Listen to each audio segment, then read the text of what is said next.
Dober dan. Kako je premagati samega sebe? Kaj napraviti? Kaj pomeni sploh ta beseda premagati? Si pomagati morda? Ali pa ne omagati?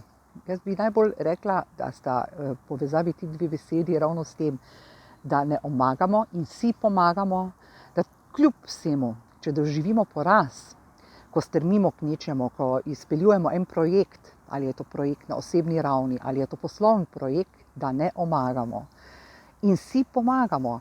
Kako bi bilo Rogliču, ko ga je lani premagal Pogačar, če ne bi si pomagal in če bi omagal, bi dosegel kolajno na olimpijskih igrah, bi dosegel včeraj veličastno zmago v Španiji, ne bi.